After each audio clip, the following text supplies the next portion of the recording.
গত ভিডিওতে আলোচনা শুনছিলাম যে মুসলমানদের আখলাক বিদেশিরা নিয়েছে, বিধর্মীরা, আর মুসলমানরা তাদের আখলাক হারিয়ে ফেলছে।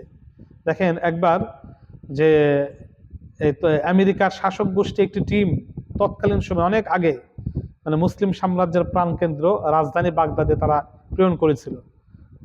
রাজধানী বাগদাদে প্রেরণ করেছিল যে আসলে তাদের আমল আখলাক, তাদের অবস্থা কেমন এটা জানার জন্য। রমজান মাস আসরের পর ইফতারের পূর্বে তারা কিছু দ্রব্য সামগ্রী ক্রয় করার জন্য একটি দোকানে গেলেন। দোকানদার সওদা পছন্দ হলো, ঠিক দামও ঠিক হলো, কিন্তু দোকানদার খরিদ্দারকে বললেন যে ভাই আপনি পাশের দোকান থেকে নেন। তারা আশ্চর্য হয়ে গেল যে আমরা আপনার দোকানে আসছি, আপনার দোকানে মাল কিনবো, টাকা দিব, আপনি নিজে না বিক্রি করে পাশের দোকানে কেন পাঠাচ্ছেন?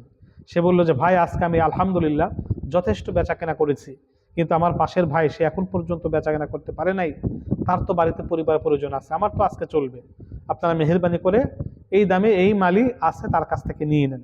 আমি তার বেচা কেনার জন্য দোকানটি খোলা রেখেছি, তার বেচা কেনার জন্য আমি দোকানটি খোলা রেখেছি, নচেত আমি খোলা রাখতাম না। তারা আশ্চর্য হয়ে গেল যে মুসলমানদের আমল আখলাক, মুসলমানদের মন মানসিকতা কত সুন্দর, তারা আশ্চর্য হয়ে গেছে। আর আমাদের এখনকার মুসলমানদের অবস্থা দেখেন, আমল আখলাক কোথায় গিয়েছে।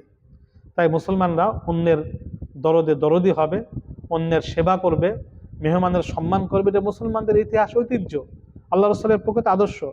মুসলমানরা খেদমতে খালক, শুধু মানুষের সেবা করবে না, পশু পাখিরও সেবা করবে, এবং এটা মানে খুব ভালোভাবে এটা নেবে, সেবা করবে। দেখেন পশু পাখির সেবা করার ব্যাপারে বিখ্যাত একজন বুজুর্গ ইন্তেকালের পরে তার অবস্থা জানতে চাইলেন, তার ঘনিষ্ঠ বন্ধু তাকে স্বপ্ন দেখলেন যে তার আপনার অবস্থা কি, অবস্থা জানতে চাইলো। পরবর্তী ভিডিওতে ইনশাল্লাহ আমরা এখান থেকে আলোচনা শুনবো। আমিন।